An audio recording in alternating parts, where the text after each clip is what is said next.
When you think of video games and TV, you think of this man right here. Adam Sessler. How's it going, Adam? If you follow games, then you need to get acquainted with Mega64. The internet comedy group skewers video game culture in over-the-top parodies and guerrilla-style public ambushes. Let's find out what we can expect from Rocco, Derek, and Sean in 2009. Joining us today, director of Mega64, Derek Acosta, the voice of Marcus, Sean Chatfield, and the founder of Mega64, Rocco Botti. Hi. And guys, thanks so much for coming by. Yeah, thanks for having us. Thanks for having us. So I guess let's get a little bit of history. How long have you guys been together, and how did it all start, Rocco? I think, gosh, it's been it's like 5 years now, almost 6.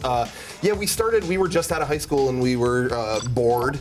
And just thought, we were big fans of shows like the Tom Green Show, and we thought, wow, look how America is sick of this guy. They could be sick of us too. And we played a lot of video games and just somehow spat this out. So exactly, what were some of the first sketches? I mean, what was the direction you intended to go with in the beginning? I think at first we wanted to make it more of a show where we'd do reviews, and then the video game sketches kind of took a background. At first we had written a lot and we would just do basically Mario and stuff like that, and then those skyrocketed and we thought, maybe we should just focus our show on making idiots out of ourselves. Yeah. And it actually started as a public access show that just somehow wound up on the internet, and now we do stuff on the internet because only our immediate families were watching public access. So, as someone who had a public access show himself, I understand there you that go. See, completely. How it works out. Now, a lot of the fun stuff on the show is that very guerrilla style.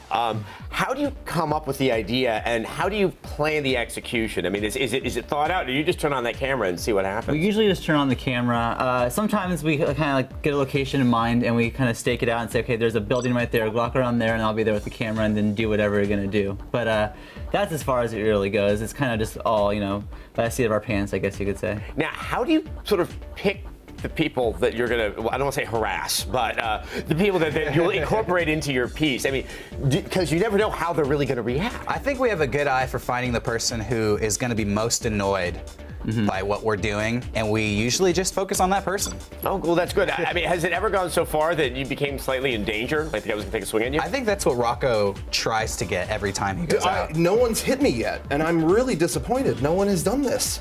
And we try. Look, there's that woman. She's shopping for baubles.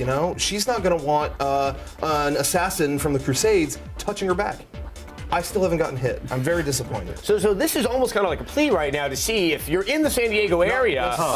Swing at one of these guys. No. Anybody watching out there, if you see Rocco in costume, take a swing. I don't want to be hit. That'd be funny. I'm not saying necessarily do that.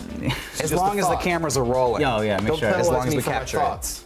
So let's start for a moment about the 2000. Outside of the hopes of getting hit, what are some of the other things that we can look forward to from Mega64 in 2009? Wow. Well, right now we're working on our version 3. It's our 3rd DVD. It should be out this year for sure. I'm gonna say it officially coming out this year for sure. We are working on we're actually working on a full-length musical with a lot of skits that are based on music games and stuff like that, and hopefully it won't be miserable. Yeah, it's an interesting idea. We once kicked that around too here. So you guys brought an exclusive clip. Set this up. Now this takes place at Comic-Con in 2008. Comic-Con 2008. Check this out. Last day, I was extremely tired. We always go kind of crazy at the end of Comic-Con, and I was just walking through the thing, and I saw this particular individual building this house of cards, and I just, you'll see for yourself. All right, so let's see what happens when you're building a house of cards at Everyone's Comic-Con. been waiting for. All right, roll this clip. Roll it.